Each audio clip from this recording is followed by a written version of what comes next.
into Friday. Yeah, Friday is almost here, and today was record-breaking, or at least tied the record. We hit a high of 93 degrees today, again tying the old record of 93 that was set back in 1990. So today was a great day overall. It was just a bit on the hot side during the afternoon, and we still have the potential for some record-challenging heat for our Friday. Forecasting 91 for a high in Meridian. The standing record is 92. That was set back in 1947. So we'll see what happens. But what we do know is that our pleasant, dry conditions in terms of being less humid will start to flip as we head into the weekend. Tomorrow we will have a south wind return. It's going to start to pump in the humidity, so you may notice the afternoon is a bit more humid. Still dry though, but as we head towards our Saturday, we start introducing rain chances, and then first alert overnight Saturday, mainly late Saturday into early Sunday. Our rain chances go up because we have the possibility for severe weather as a cold front comes in. So here's a check of the overall setup. There's a low end threat for severe storms for the western part of our area, level 1 out of 5. Again, this is mainly for, again, late Saturday after about 10 p.m. through early Sunday. It looks like it'll end before 5 o'clock in the morning. And here's the big picture. We're going to have a swath of rain coming in, basically like a line of storms that's going to push in with this cold front, or at least ahead of it. And again, it's going to bring us a good dose of rain, which we need, but we just don't want the severe weather. So if you have plans on Saturday morning, the weather looks ideal for any outdoor plans. It looks ideal, no real issues.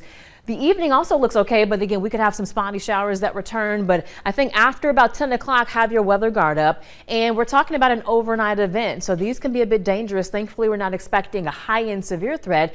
But regardless, there's a low chance for a storm or two to pack a punch, mainly for damaging wind, but we can't rule out a tornado. So with that being said, since it's overnight, you want to make sure you have, again, ways of getting alerts, including our First Alert weather app. The bulk of the, let's say, intense storms are going to start to move through the heart of the area around midnight or so. By 2 a.m., quickly shifting kind of east and south and east of the area. And I think it's all done by 5 o'clock in the morning. Again, that's on Sunday. But again, much needed rain, anywhere from 1 to 2 inches expected, locally more depending on how things set up.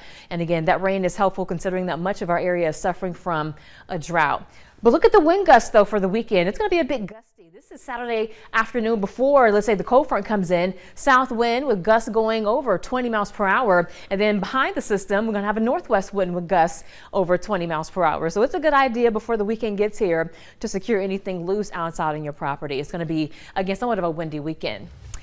First alert, there's a new area to watch in the Atlantic, just south of Halifax. No threat to us, though, if it develops.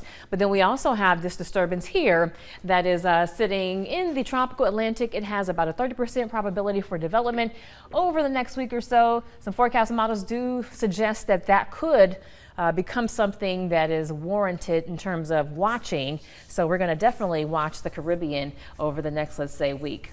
Regardless, though, the 10-day forecast at 10 shows that we have, again, that's chance of rain this weekend, but generally next week we're looking at some really nice weather. Another cold front comes through on Tuesday, but aside from that, no real issues. I was about to say Saturday is Bud and Bowl, or Bud and Burgers. I think that's what it is. So Saturday looks like it'll be perfect, minus the little chance of showers.